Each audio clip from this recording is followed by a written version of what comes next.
So we're going to be looking now at chapter 2 of the book of Ruth and see what is the course of action there. And again, here also we have to try to, as much as possible, put aside what we know from midrashic interpretation and other sources, and try to stick to the text. See what we get from the text. So let me see. This is size 12. Okay. So this is chapter 2 of book of Ruth, and we'll read that. 1 second. Yeah. Okay. So this time I'm going to read the one verse at a time, and we're going to roll through the narrative and see what happens here. And so verse 1 tells us, Ola Naomi moda' le'isha ish gibor Haim mishpachat Elimelech ushmo Boaz. Naomi had a kinsman of her husband, a mighty man of valor, of the family of Elimelech, and his name was Boaz. So this is a text that is provided by the narrator. This is the all-knowing narrator who knows all the details about the protagonist of the story. And this is sort of an introduction. It's between the previous verse, which told us that they went back to Bethlehem and they are sort of shut in, they're alone. And this verse where they are going to be, where Ruth is going to meet Boaz, who will become the eventual redeemer of Ruth and of the family. So, well, let's read this. The second pasuk, verse 2 says this. What we know from the first pasuk, by the way, the word, something is lost in translation. The word moda here, relative, is translated as kinsman, someone who is from the same clan. But in Hebrew, the word moda is from which verb? Is it from Yod Daled Ayin? Yod Daled Ayin, yada, right? To know. Right. So it's almost more like an acquaintance. It's an acquaintance, right? It's someone, right? It's someone who knows you. So the Hebrew word for relative is not, and that's interesting. Also, just the structure of language, how it reflects social environment, anthropology, is that in Hebrew, a relative is someone who knows you. Moda' le'isha, meaning to be a kinsman means that you know each other. It's not just a technical relationship. He's a powerful man. He's from the family of Elimelech. His name is Boaz. That's the introduction of the narrator. Now, verse 2. Abby, you want to read verse 2? I will, but I also want to ask a question. Yes, go ahead. Isn't that the same word that is used to connote sexual relations? Yes, the word in several places in Tanakh.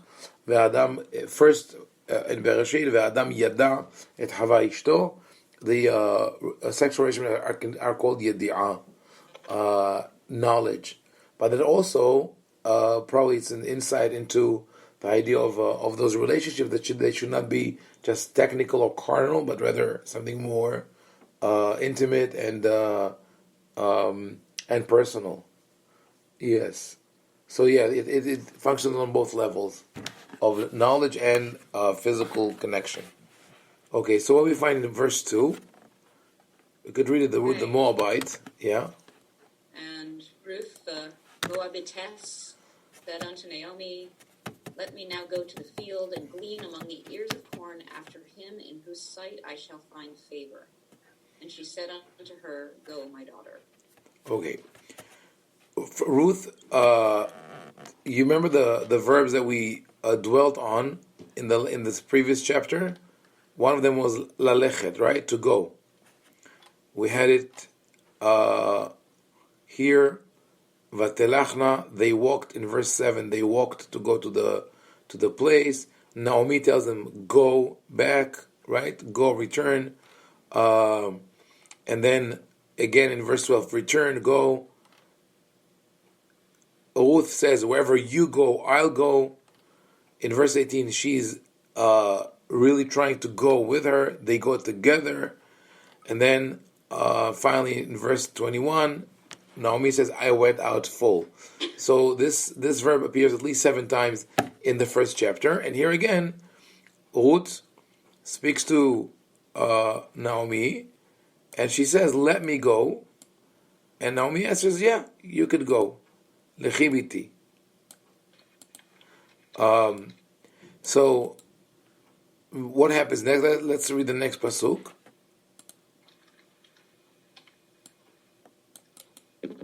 And she went. Yeah. And she went and came and gleaned in the field after the reapers, and her hap was to light on the portion of the field belonging unto Boaz, who was of the family of Elimelech. Okay, so verse 3, you see, Vatelech, Vatavo. She went and she came. She went and she came. And so we have both verbs that we find in the previous chapter. And she happens to come into the field of Boaz, who was of the family of Elimelech, as we learned in verse 1. Now, how much of a coincidence do you think that was? 0. 0. And how is it presented by the narrator? Yeah, it's presented as a coincidence. It is, right? Vayiker, right? Vayiker mikreha. Her hap was. It so happened, right? It so happened that she ran into the field of Boaz. So you don't trust the narrator that says that it's a coincidence. You say it was deliberate, right? So let's leave it at that. Let's go to verses 4 and 5. Let's read them together. Josh, you want to read? Yeah, sure. And behold, Boaz came from Bethlehem and said unto the reapers, the Lord be with you. And they answered him, the Lord bless thee. Then said Boaz unto his servant that was set over the reapers, whose damsel is this? Okay. Now, what do you make of this interaction? So Boaz comes. He lives in Bethlehem. He comes to review the field. He comes into the field and he blesses the reapers. There's this ceremony, and now what? How do you understand this? Yeah. Well, and they return the blessing. Mm-hmm. And then? And then obviously he sees someone who's not of the normal crew and asks the question, who is this young lady? Okay. You? Okay, she doesn't belong to us. That's not on my payroll. Okay, who is she working? Okay, who is she working for? Okay, is it a possibility that there were other people like Ruth there? I thought he was asking about her availability.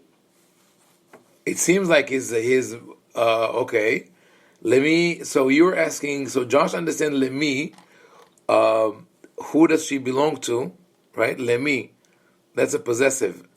Who does she belong to? Whose damsel is this? So Josh understands this as a question of work. Who does she work for? And you understand that, Abby, as is she married? Is she eligible? Why is he asking about her? Because Josh says he knows his workers. She's not one of them.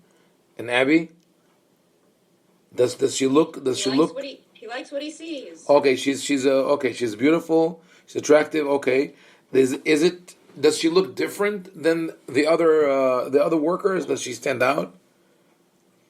Is there a different maybe there's a different style that the Moabite people use, right? maybe she has a different complexion or a different. Oh, we don't know that. But the interesting thing is that traditionally, when you read the text, and that of course is in within the context of the laws of the agrarian laws of Maaser, giving tithes and giving certain portions to the poor, we always assume that there are many other girls that are there picking up the leftovers, because it's written in the book of Vayikra and Leviticus, everything is clarified what are the portions that one has to give to the poor. So besides the tithes that are given in certain years of the 7-year cycle, and the complete fallowing of the year of the field on the 7th year, every time you harvest the field, you must leave the leftovers to the poor, whether it's a vineyard or an olive orchard or the field, and they are referred to in rabbinic literature as leket, shikha, ufe'ah. Pe'ah is the corner of the field that has to be left for the poor people. Shikha are bundles or sheaves that are left in the field that the reapers forgot to take to put on the wagon or to bring into the granary. And leket are the individual stalks that fall behind the reapers. So traditionally, we visualize the way the field is being harvested is sort of an assembly line, that one line of reapers move through the field, then another line of reapers move after them to reap whatever was left over, and then another line, a group of poor people coming in to glean whatever fell on the ground.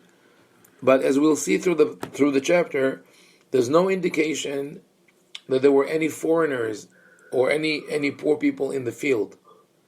Ruth is the only one. So now, how is that possible? Just an assumption. If you recall, in the previous chapter, why did Naomi go back to Bethlehem? Because there was food there. Because there was food. Ki pakad Adonai et amo latet lahem lachem. The Lord had remembered His people in giving them bread, which means that it is very possible that Ruth and Naomi were the only poor people in town. Your audio keeps cutting out. My audio? Yes. I don't know if is that just me that's hearing that? Anyone else hearing that? It's not cutting out for me. Yeah. Yeah. No. Josh, it's that's strange. Yeah, if you're with wants me. If you're with earphones, try to do it without the earphones, because sometimes it's okay. Well, I called in from my cell phone. I usually don't have an issue with that. Okay. Okay, no worries. Yeah. Anyway, don't worry. I can guarantee the Almighty, I'm not going to say any heresy, so you could just hear me straight. So is there an interesting thing here that one is that it makes the immensity of Naomi's tragedy even greater, because not only she's an outsider, she went full. Maybe when she went, she was at a better position than others in Bethlehem. Now when she comes back, she has no social class to belong to. She's totally lonely because there are no other poor people. Everybody is well-to-do. Everybody who's stuck to the ground and stuck with the people during those hard years now has what to eat, but she's the only one who's left out. That's one thing. The other thing is that I think is intriguing. It's not written in the text, but we could just try to visualize what is happening, outside there, is that no one thought of the possibility of the need to go and bring food to Ruth and Naomi. Or if they did, it's not written in the text. Either they didn't care about her, but that seems difficult, or that they couldn't even imagine that she would need help from anyone. So anyway, I want to go back to this. So Ruth is the only one maybe in the field. Now, Brandon, read the verse 6. See what was the boy's answer. Okay. And the servant that was set over the reapers answered and said, "It is a Moabite damsel that came with Naomi out of the field of Moab." Okay. So he identifies her as a Moabite girl, right? No name. She has no name. She's still this sort of dangling participle. She's the one who came back with Naomi. We don't know of her as a person, as a personal entity, as her own entity. She is the one who came with Naomi. And see, again, we have the term came back, Hashava. Hashava im Naomi, Misedei Moab. Okay, now what do we know about her? Keep reading, Brendan, verse 7. And she said, "Let me glean, I pray you, and gather after the reapers among the sheaves." So she came and hath continued even from the morning until now, save that she tarried a little in the house. Okay. So no, this is a difficult verse and probably also like lost in translation. First of all, she said, "Let me glean, I pray you." She came to the who is talking, the servant who was set over the reapers, right? So like let's call him the work manager, right? He's the manager. So this manager says, she came to me in the morning and said, "Let me glean and gather after the reapers among the sheaves." Based on what I told you before about what we know from the book of Leviticus about the obligation of the field owner to share with the poor, her question seems out of place. Am I right?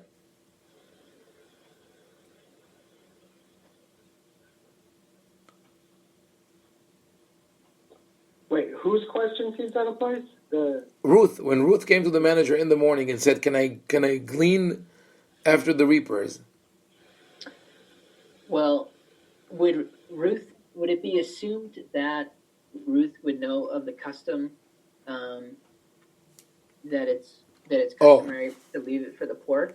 Like maybe she didn't know. Maybe she didn't know, right? So it is a possibility that she didn't know. Well, the other problem is that it already says in the verse 3 that she already gleaned. Unless that's setting up a whole context, and then we're getting down into details. Yeah. So this definitely is a flashback. It's a flashback filling us up details that we didn't know before. It's a common literary device, and the Bible uses it a lot.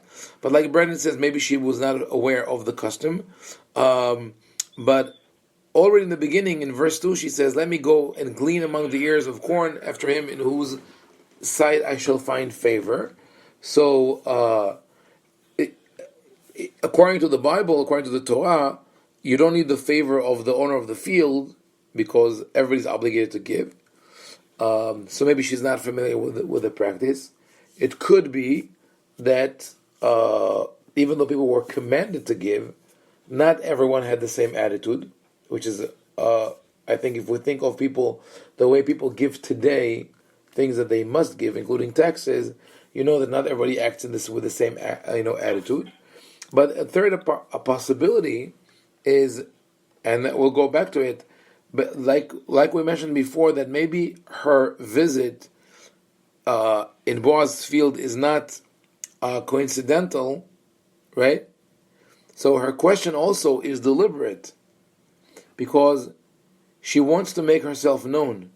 This is part of this is my theory that Ruth plays a very low-key character, but in reality, she's very sophisticated. But only she achieves her goals by acting in that manner. So what she did was this. First, she wanted to make herself known to the servant. And maybe that's how he knows that there's two ways. Again, that's probably the beauty of the biblical narrative. Not probably, I believe this literary scholars say that. I mentioned Eric Auerbach in his book Mimesis about biblical criticism, literary criticism. He says that the fact that the Bible leaves some facts hidden, some part of the story hidden, make the story more intriguing and allows us to take it to different places, unlike Greek tragedy or the epic songs of Homer, where everything is detailed out with such it becomes a burden. So in this case, when Ruth says, "Can I please glean behind, like after the reapers?" Maybe that was the point where she told the manager, "I am from Moab and I came back with Naomi." Or maybe he knew it because this was the gossip. Everybody knew about them. So we have two options here. But in any case, she made it known that she's there. Now, but look at those words. Vatavo vata'amod. It was translated as she came and had continued. But how would you translate this word? Vatavo we've already seen. This is the to come. She came. You see that the key word from the first chapter continues in the second chapter. But how do we understand vata'amod? Well, literally, she stood. So let's go with this. She Which came. is an interesting, not a verb of motion. Right, it's the opposite. Right? And she came and she stood even from the morning until now. I would like to stick with this translation. She stood. Meaning that she comes into the field, but she's not running or she supposedly, as a poor woman who needs food and needs permission to glean as much as possible, she should try to take as much as possible. And instead, we all know the pictures of tourists in third world countries when they give a couple of dollars and all the kids come and gather around them and try to get a coin or something. And here, she's not trying to get too much. She stood even. She didn't move from the morning until now, save that she tarried a little in the house. So maybe she rested a little bit in the house. Maybe they had a shed or something like that. But here, that's another problem of translation. I would translate it in a different way. And that is, from the morning until now, she has a little to take back home.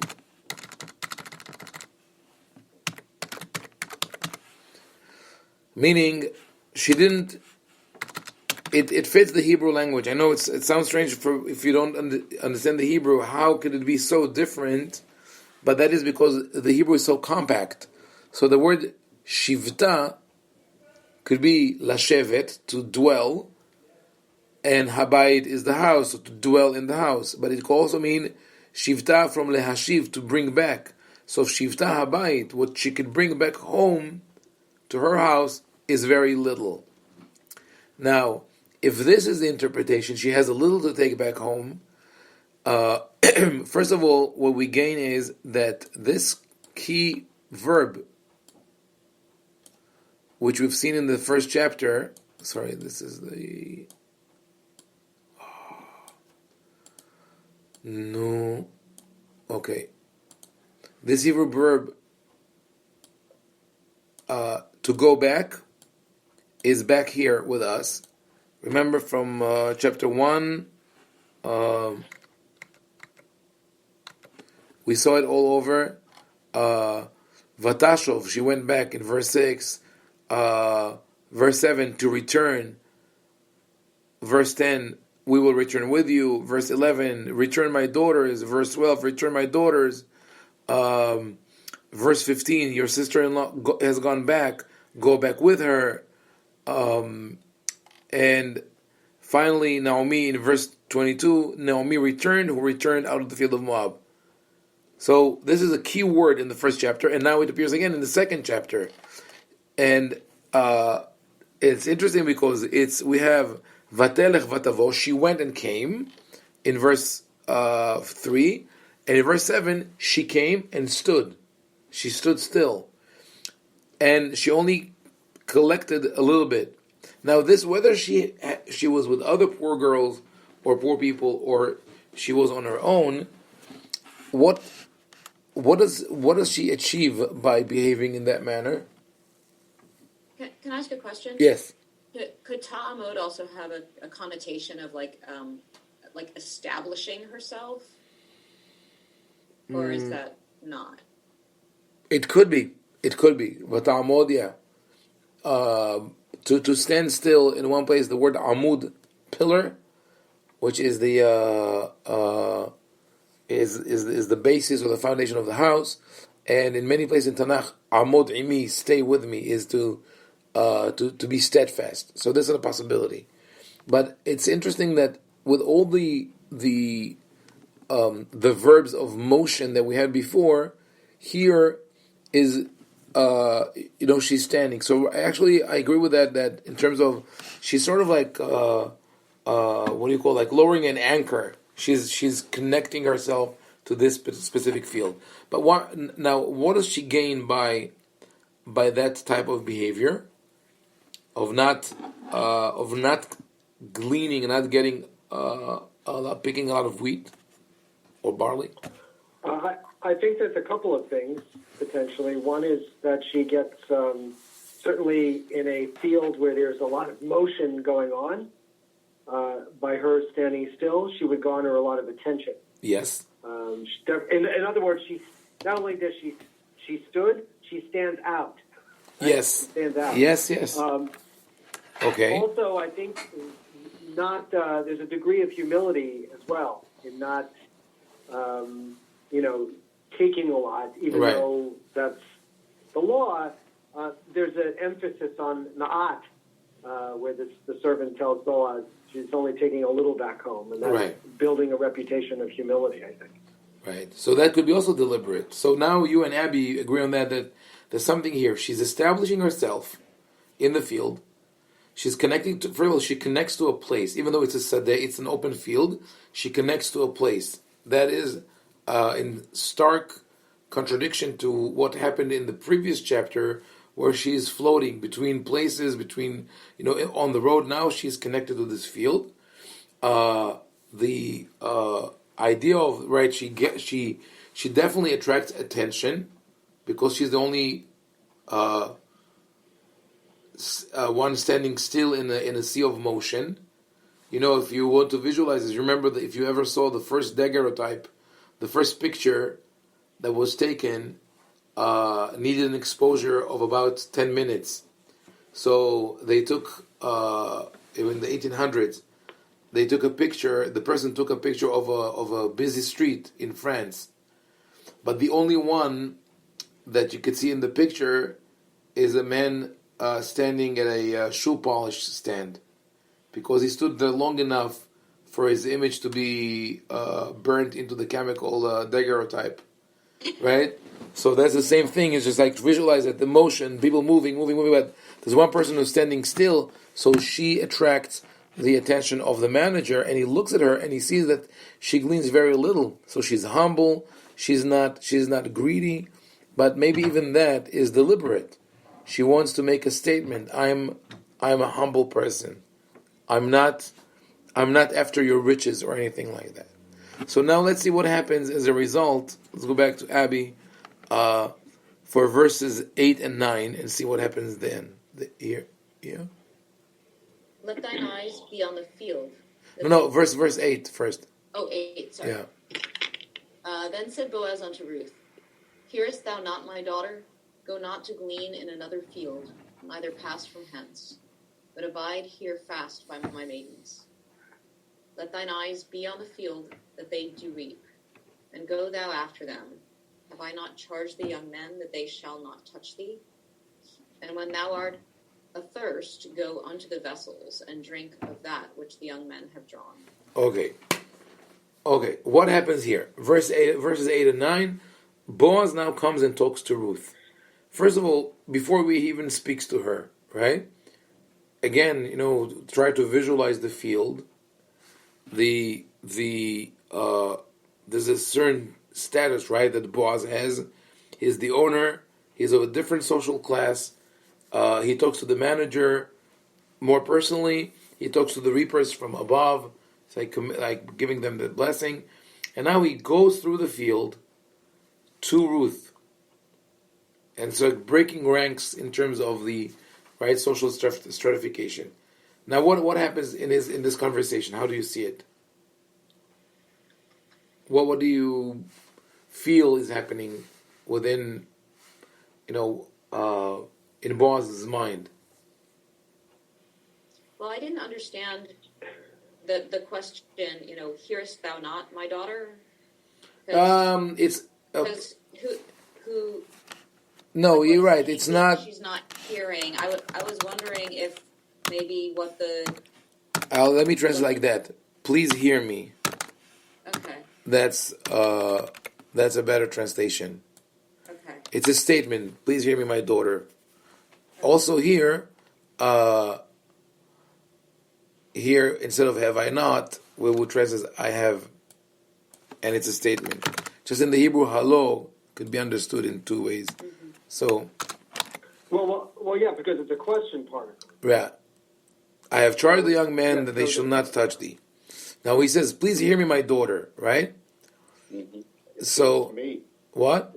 It seems to me that he was taking a protective role of her. Yes. More like a father figure watching out for her to keep her close to the other maidens or the women that were there. Right.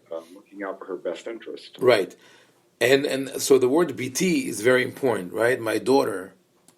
It's an affectionate term. But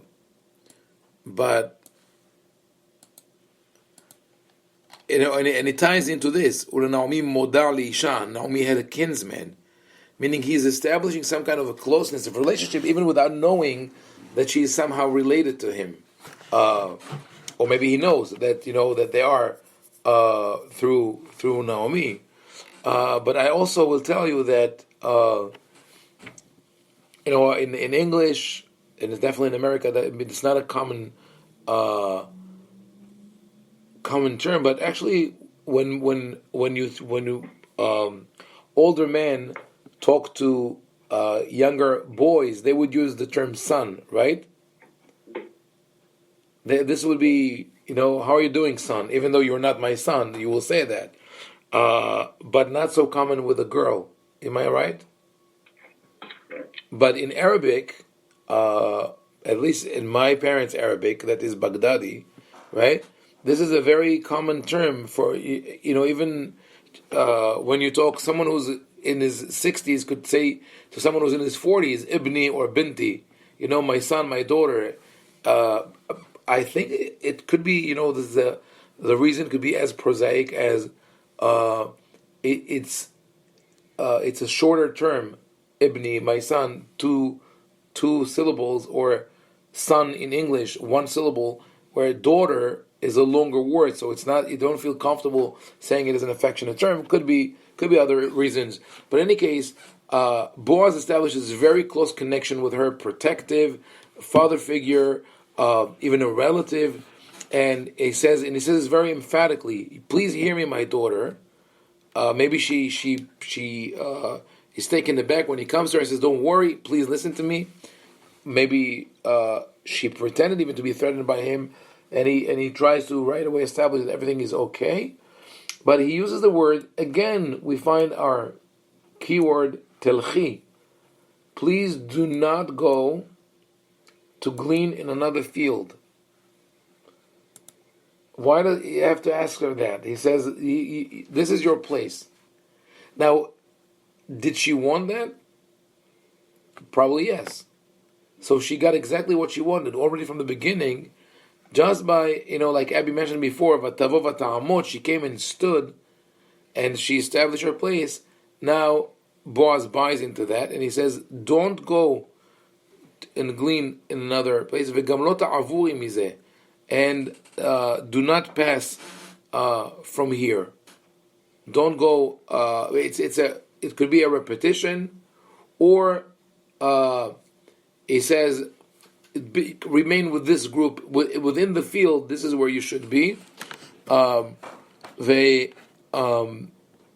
could be, I don't know, a remote wordplay that this word, the part of the word ta'avuri, it should in Hebrew should be ta'avori with o, not u, but this word avur appears elsewhere in Tanakh as wheat. So maybe just it's a remote possibility, but in the book of Yoshua, when the prophet speaks about the first meal that people had in the other side of the Jordan, it says "Vayochelu me'avur haaretz bayom hahu." That is.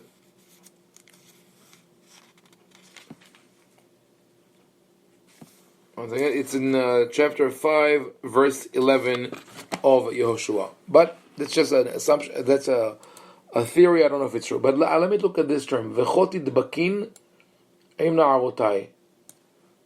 The English is, abide here fast by my maidens. But what is the word davak in Hebrew? Devik. To cling to. Okay, so let's. To cleave to something. Right. So let's go with this. But cling, right? Here, not fast, and that would be cling here to my maidens, right? Now, did you see this term before? This verb davak lidbok, to cling to. Yeah, probably in when she clings to Naomi. I would Yes. imagine it's in that famous statement. Right? Verse 14 of chapter 1. Orpah kissed her mother-in-law and basically said goodbye, while Ruth cleaved onto her. So, in the Hebrew, davak, the same term. So, here we now see again an echoing of the first chapter. It's not only literal, it's not only the words, it's also thematical. It's in the message, because what we see here is this: Ruth, who's loyal to her mother-in-law, and she cleaves to her, she doesn't let her go, is rewarded by being told by Boaz, cling to my maidens. Now, this is two things. One is sustenance, and the other one is company. Because before that, Ruth is alone with Naomi. She clings to Naomi, but they're in a bubble. Wherever you go, I go. Wherever you sleep, I sleep. Your nation is my nation, your God is my God. Wherever you die, I die. Wherever you're buried, I'll be buried. It's Naomi and Ruth in the world. There's no one else. They come into Bethlehem. They're in a bubble surrounded by the women. They go to the house. They shut themselves in. Now, not only Ruth comes out of that shell, she's starting to form around her a circle of other people. She makes connections to Boaz and to the Na'arot, to the girls, but also she's rewarded for her, because her clinging to Naomi was actually an act of giving, right? An act of loving kindness, because she wants to be there with Naomi and support her. And as a result, she's being supported by Boaz. Now, to the next verse that we read, let your eyes be on the field that they reap, and follow them. I have charged the young men that they shall not touch thee. Which tells us that they might have done that with other women to take advantage. So, like Julian said, a special protection that he gives to Ruth. Vetzamit, when you are thirsty, you should go to the vessels and drink of which the young men have drawn. What is the importance of that statement? Think of how water and the water wells, what role they play in the Bible, especially in the Torah.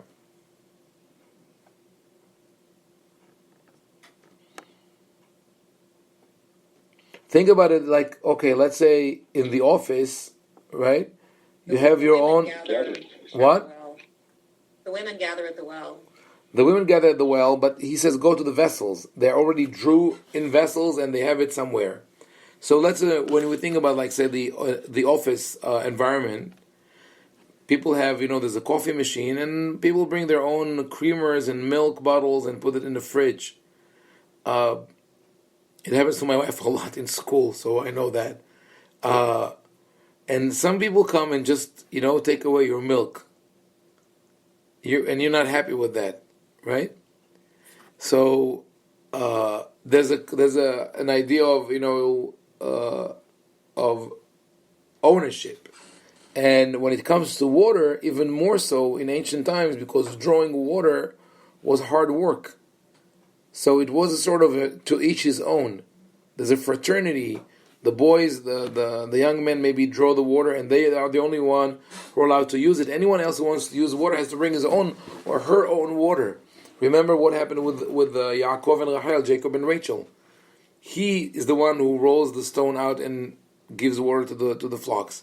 With Moshe and the daughters of Yitro, of Jethro, he is the one who allows them to give water to the sheep. With the Rivka and Abraham's servant, Rebecca is the one who gives water to the.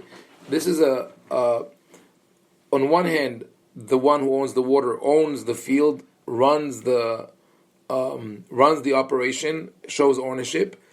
On the other hand, for him to say you could take from whatever they drew is to bring her into that circle, to give her great importance, and also to, of course, do great kindness with her. And her reaction is appropriate. So what does she say? Julian, you want to read verse 10? Yes. Let me pull it back up here. 1 second. I just lost mine. Yeah, I have it here on my screen. You have it? Yep. Then she fell on her face and bowed down to the ground and said unto him, Why have I found favor in thy sight, that thou should take cognizance of me, seeing I am a foreigner? Okay. What did I do to deserve this? What did I do to deserve this? Right? So what is this? Humility or what? I think this is a little bit of gratitude. Yes. In a way that it's a very formal way, I think, to express that. So she's just doing just niceties, right? Can I see something there more? Well, she's also kind of completing a goal that she had at the very beginning of the chapter. Right, her goal was to go and find favor. Right. In his sight. So let's see. Matzati chen b'einecha. You're saying that's I found favor in your sight. I think to Josh's point, she's relieved. And yes, she's relieved, but like she that's what she wanted. So it's not just a coincidence. She set her sight very clearly on something, and she managed to get it in the first field that she visits. That's interesting, right? And I think also, yes. I was just going to say, this is, if you wanted to look at the formation of the modern family, and when I say modern family, you don't mean the sitcom. Right. No. Well, but in a way that the modern family is not a traditional family, sometimes in the way that we think about traditional families, that you have someone who by all means should not have any association with Boaz. Immediately accepted, just the words that are being used, daughter, right, my daughter. And she's accepted as family. She stays on as Naomi's daughter. So Naomi doesn't treat her like a daughter-in-law, but treats her, and we know in modern times the relationship between mothers and daughter-in-law. But this is a much better relationship. Right. And so I think just the commentary on formation of alternative families and what's important in terms of defining a family, how people treat each other and how they consider each other, that's more important than actual blood relationships. or legal, marriages and things like that. It transcends. So in other words, it answers the question, what's really important about family? That's an interesting insight. I just add to that, that we're familiar with the phrase, it takes a village to raise a child, but it doesn't really work in America. So in America, and all modern societies, and even in, to some extent in Israel, the nuclear family is very isolated. Even if you have cousins or siblings living nearby, the interaction is limited to certain events, and that's a pattern that started hundreds of years ago. When we moved, and mostly with the industrial revolution, but even before that, when people moved from living in clans where everybody knew each other and everybody was related, and sometimes you have three and four generations living in the same structure, could be a big courtyard, to people living in small units. When you walk into a building, most people would not know, and definitely not related to other people who live in other apartments. And it does create a different social environment, social connection, and this is something that we're missing in today's society. So here, like Boaz comes, he identifies the one person who stands out, and he comes and talks to her. He acknowledges, and that we'll see, he'll acknowledge what he did. But you see also interesting here, Vatipol al panea, vatishtahu. She fell on her face and bowed down to the ground. So she's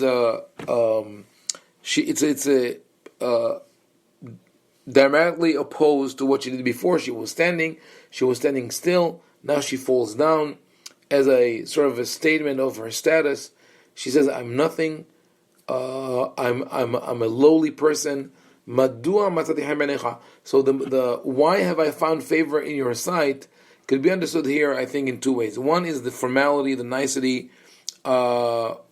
Oh, thank you, but you should not do that. I don't deserve this. And the other one is not a rhetorical question. She really wants to know, Madua, what have I done to find favor in your eyes? I want you to say it. Now, why does she want him to say it? Because when you say something, I think you feel more connected to it. To say, I love you, you know how, spouses or friends tell each other, do you love me? And the other one says, I love you. And this is you still didn't say I love you. You just said that, right? Or obviously, or sure, right? So for her to say it, I want you to verbalize. I want you to say it out loud. Madua matzati haim b'neicha. Why have I found favor in your sight? Now here's another interesting thing. Remember that we said that Naomi had a moda.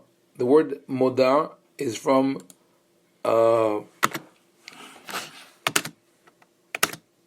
Hebrew, yada.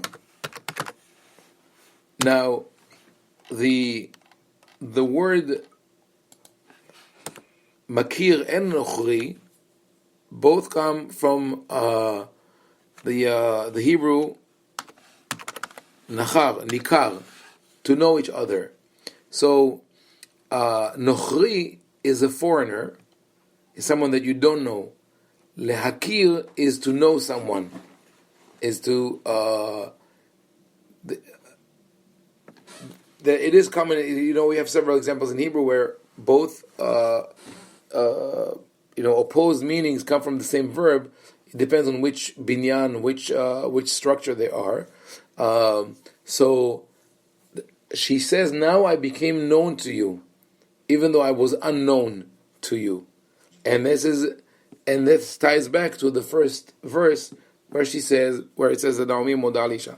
Now I want to go back 1 second to verse to verse 3.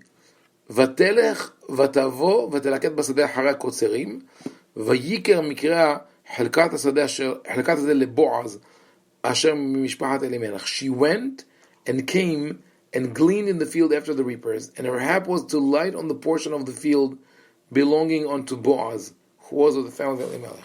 So we asked whether it was coincidental or was deliberate. And I think it is deliberate, and I think it is actually reflected in the words, where the narrator on one hand tells us, it was a coincidence, but what is vatelech vatavo? She went and came. It should have been, after she tells Naomi, let me go to the field, right? Should have said, and she went. Or, and she came to the field, and she gleaned. But it says, she went and came and gleaned in the field. To me, in my mind, I hear, the usual complaint of people about bureaucracy is that they say, telech tavo, go today, come back tomorrow. So they say it's always come and go, come and go. I read here Ruth as coming into the field and going into the field, coming in, leaving, and going into another field. Or in other words, she didn't want to go around asking people, where is Boaz's field? Because this will make her intention known to everyone. She cannot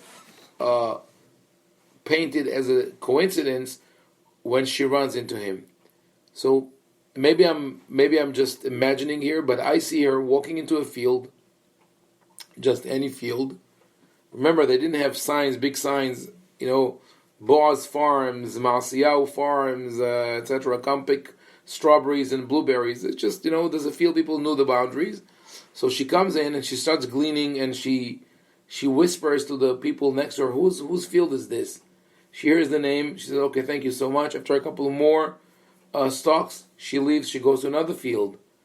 And once she comes to the field which is Boaz's field, she goes to the manager, says, Can I keep on doing that, or maybe she did before, and that's where she sticks. So it's a deliberate effort to seem as coincidental as possible, and that's her whole methodology, is that by not doing anything she achieves a lot. So, and I'll go back now to verse 2 for a second. Ruth tells Naomi, let me go to the field and glean. After any person, just anyone will let me do that. Her mother-in-law says, Lechi biti, go, my daughter. As like, I'm not going to stop you. And this is Ruth initiates the move, but not in a too much of an evident way. She says, can I go? Do you allow me to go?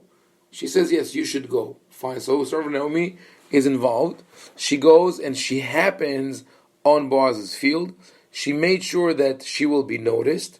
And now that she's noticed, she's asking, why am I noticed? What do you think is special about me? So I read it on one hand, like Josh said, it's a formality. On the other hand, it's like the girl or the boy who says, "Oh, what do you like about me? Can you be more specific? Can you give me details? I want to know." So Boaz answers. It says, "And Boaz answered and said unto her, It has fully been told me all that you have done unto your mother-in-law since the death of your husband, how you left your father and mother and the land of your nativity and came into a people that you did not know heretofore." So here we see the word vatelechi, which is you came or you went into a land that you did not know. But we also have here the term vata'azvi avich v'imech. You have left your father and mother and the land of your nativity, of where you were born, which reminds us of whom in the Bible? Who? Abraham. Abraham. It's a very clear association with Abraham. Leave your father and mother and the place where you were born and walk to a place that I will show you. You don't know where you're going to go. We have again the term, like we have moda, we have here the word yada. You come to a place where you don't know anyone.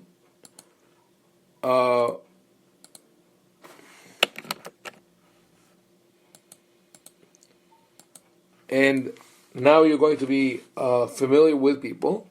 And he says, may the Lord recompense your work and be your reward complete from the Lord, the God of Israel, under whose wings you have come to take refuge. So now, if we add it to what Julian said before about Boaz being protective, not only is he being protective, he is now acting as God's representative. He says, you came not to be under my wing as a human being, you are under God's wing, and I am just the representative. But he speaks about the recompensation, which we've already seen how the fact that she cleaved to Naomi was rewarded by him telling her, you can cling to my girls, and he shows her loyalty in reward for her loyalty to her mother-in-law. So it's already started, and here again we see the term ba, come. Like I said, this is something that goes throughout both chapters. So let us take a break now, and we continue in verse 13 later.